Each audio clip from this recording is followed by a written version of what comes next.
Tercer y último video de la preparaduría correspondiente a la histología del aparato reproductor femenino, en esta oportunidad vulva y glándulas mamarias.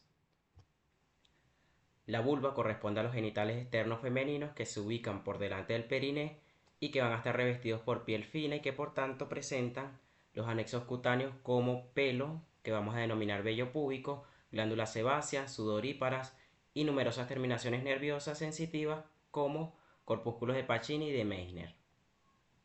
Entonces, las estructuras que van a ser parte de la vulva, tenemos al montes del pubis, también denominado como montes de Venus, que es una almohadilla de tejido adiposo que se ubica por delante de la sínfisis del pubis.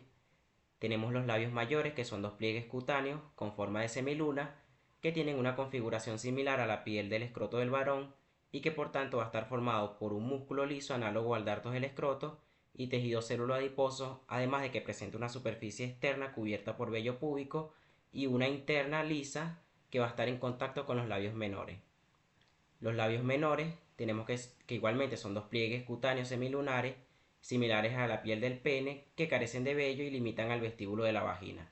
En su configuración histológica tenemos que van a presentar un tejido conjuntivo denso y regular con fibras elásticas y abundantes vasos sanguíneos y carece de tejido adiposo, muy importante porque nos va a ayudar a diferenciarla de los labios mayores. El clítoris, que es el análogo femenino del pene del varón, tenemos que está formado por tejido eréctil que se ingurgita durante el acto sexual y presenta dos cuerpos cavernosos, el glande del clítoris y un prepucio corto con abundantes terminaciones nerviosas. Y finalmente tenemos el vestíbulo de la vagina, que está tapizado por un epitelio plano estratificado y presenta glándulas vestibulares menores y glándulas vestibulares mayores o de Bartolino, que son un par de glándulas tubuloalveolares que liberan una solución mucoide que va a mantener lubricada la zona. Como dato curioso les menciono que cuando se bloquea el conducto excretor de estas glándulas vestibulares mayores, se forman los llamados quistes de Bartolino, que son lesiones muy dolorosas, sobre todo cuando la mujer camina o durante el acto sexual, y que además se pueden infectar y formar abscesos purulentos que son muy dolorosos. Aquí un corte teñido con hematocilina y eosina en los labios mayores. Observen el epitelio plano estratificado queratinizado, los folículos pilosos, las abundantes glándulas sebáceas que vierten su contenido en el vestíbulo de los folículos, el tejido conjuntivo laxo que forma la dermis papilar, las fibras musculares lisas que constituyen el darto de los labios mayores y el tejido conjuntivo denso que constituye el núcleo de los labios como tal. Aquí un corte de labios menores, igualmente epitelio plano estratificado no queratinizado. Fíjense que no hay presencia ni de glándulas sebáceas ni de folículos pilosos y tenemos un abundante tejido conjuntivo que constituye el núcleo. Las glándulas mamarias son glándulas sudoríparas modificadas características de los mamíferos, que en el caso de la mujer son dos y se ubican en la parte anterior y superior del tórax. Durante el desarrollo embrionario se forman a partir de engrosamientos epidérmicos llamados como crestas mamarias o líneas lactíferas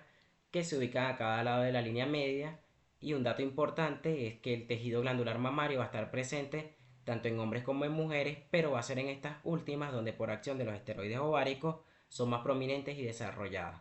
Entonces tenemos que durante la niñez, tanto en varones como en hembras, las glándulas mamarias van a ser pequeñas, pero en la pubertad, con el inicio de la secreción de las hormonas ováricas, las mamas de la mujer empiezan a crecer y a desarrollarse de forma rápida, ya que el estrógeno, principal estímulo, genera la proliferación de las células mesenquimatosas y el aumento del tejido adiposo interlobular, además del alargamiento y ramificación de los conductos mamarios. Mientras tanto que en el hombre la testosterona va a inhibir el desarrollo secundario de las glándulas. Ahora fíjense, como mencioné hace un momento, las glándulas mamarias son glándulas sudoríparas modificadas, específicamente apocrinas, que presentan dos estados morfofuncionales, que es uno inactivo, donde no hay secreción de leche y que representa la mayor parte de la vida de la mujer, y tenemos uno activo, donde por estímulo de los esteroides del embarazo, como la progesterona y en menor medida el estrógeno, secretado en un principio por el cuerpo lúteo y posteriormente por la placenta, además de la prolactina secretada por adenohipófisis, se estimula el crecimiento del tejido glandular de la mama. Y tenemos que durante el embarazo, muy importante, no hay secreción de leche, ya que las elevadas concentraciones de progesterona bloquean o inhiben dicha secreción, y solo se dará posterior al parto cuando las concentraciones de progesterona disminuyan. Ahora observen este esquema para definir lo que es la composición estructural de la mama, donde tenemos que es una glándula del tipo túbulo alveolar que se forma por la invaginación del epitelio en el tejido subcutáneo adyacente, constituyendo entre 15 y 20 lóbulos en una mama inactiva. Tenemos que el pezón, que es el montículo en forma de dedo, rodeado por la areola, que es un área hiperpigmentada que contiene glándulas sebáceas, conocidas como glándulas de Montgomery, parten los conductos galactóforos o lactíferos, que presentan una dilatación llamada seno galactóforo, y que al final de esta porción conductora vamos a encontrar a las unidades lobulillares del conducto terminal, que están formadas por los conductillos terminales que dan origen a los alvéolos secretores de leche, el conducto colector intralobulillar que va desde el alvéolo hasta el conducto galactóforo, y tenemos el estroma intralobulillar que está formado por tejido conjuntivo laxo, sensible a hormonas y que está asociado a los conductillos y alvéolos. Fíjense en estas láminas, tenemos el conducto galactóforo que está tapizado por un epitelio cúbico estratificado, específicamente formado por dos capas, y además deben tener en cuenta que el conducto galactóforo hacia su porción externa en el pezón va a estar revestido por epitelio plano estratificado que proviene de la piel que cubre el propio pezón, mientras que hacia la porción más profunda en la glándula el epitelio doble se vuelve simple y las células pueden ser cúbicas o cilíndricas. Aquí una glándula mamaria inactiva teñida con hematocilina y eosina, donde lo primero que podemos observar es el gran contenido de tejido conjuntivo denso y regular y tejido adiposo que rodea el escaso tejido glandular. A mayor aumento y con una tinción de tricrómico de Mason, podemos observar las abundantes fibras colágenas del estroma interlobular que presentan una disposición irregular, y observamos también el tejido conjuntivo laxo asociado a los conductillos terminales o alvéolos que están revestidos por un epitelio cúbico simple. Aquí con hematocilina y eosina observamos a los conductillos terminales o alvéolos con su epitelio cúbico simple y a las células mioepiteliales que las rodean y que se ubican entre la membrana basal y las células epiteliales, formando una red con forma de cesta cuya actividad contráctil permite la eyección de la leche durante la lactancia y que es estimulada por la oxitocina que secreta neurohipófisis. Tenemos además que estas células mioepiteliales revisten una gran importancia oncológica, ya que ellas actúan como una barrera física antitumoral que impide la migración de las células tumorales de los conductillos terminales hacia el estroma mamario. Pero cuando esta barrera se ve afectada o se rompe, las células migran, invaden el estroma mamario, incluso otros tejidos, y el cáncer se tipifica de mayor agresividad.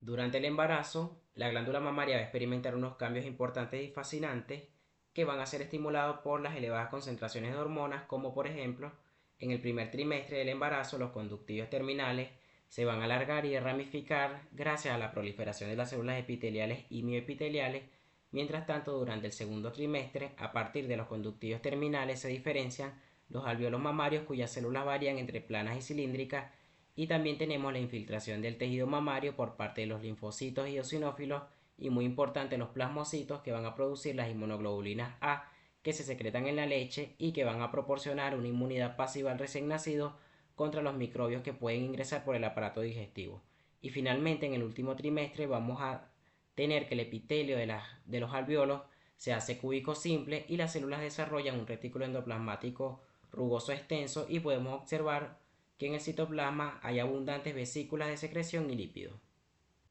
Algo importante que les quiero mencionar y que vamos a poder observar más adelante en las microfotografías es que la glándula mamaria activa crece a expensas de la proliferación del tejido alveolar, mientras que las cantidades de tejido conjuntivo y adiposo disminuyen.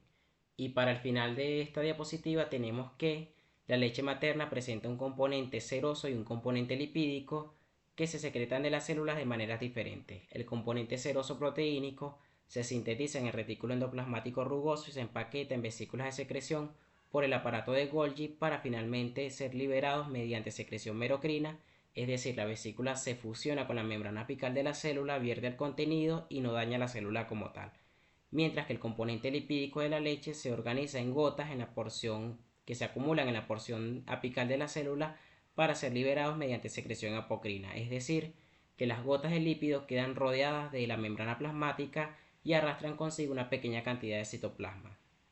Y bueno, tenemos que durante los primeros días después del parto, la secreción materna es bastante acuosa con un alto contenido de inmunoglobulina A, vitaminas y minerales y un escaso contenido de lípidos y carbohidratos que constituyen lo que llamamos calostro. Este calostro posteriormente se convierte en leche materna madura con un mayor contenido de lípidos y carbohidratos que conforme el niño vaya estimulando el pezón,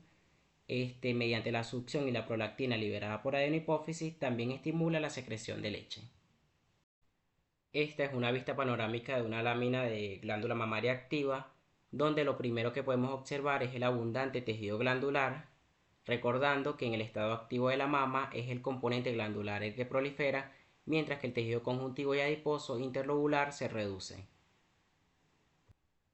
A mayor aumento observen los conductillos terminales o alveolos rodeados por su epitelio cúbico simple que limitan ahora una luz más amplia con un material eosinófilo precipitado en el centro que corresponde a la leche. Observamos también a las células mioepiteliales y fíjense que lo que es el tejido conjuntivo laxo intralobulillar ha disminuido, y esto es a expensas del crecimiento glandular y por la estimulación hormonal. Ya para finalizar, tenemos esta microfotografía teñida con hematocilina y eosina de la glándula mamaria activa a mayor aumento, donde observamos el epitelio cúbico simple que delimita los conductillos terminales o alveolos, y dilucidamos las características citoplasmáticas de las células secretoras como el núcleo eucromático central, los abundantes gránulos de secreción y las gotas de lípido hacia la porción apical. Recordemos que la secreción de los gránulos va a ser merocrina, no va a dañar a la célula, mientras que la secreción de las gotas de lípido va a ser apocrina y arrastra consigo una pequeña parte de la membrana plasmática de la célula y una pequeña porción de citoplasma. Bueno muchachos, esto ha sido todo lo que corresponde a la histología del aparato reproductor femenino. Nos quedaría por revisar la placenta, que es un órgano endocrino transitorio que se forma durante el embarazo y que mantiene vivo al feto, pero que es materia para otra preparaduría. Entonces espero les sea útil este repaso y éxitos en todas sus evaluaciones.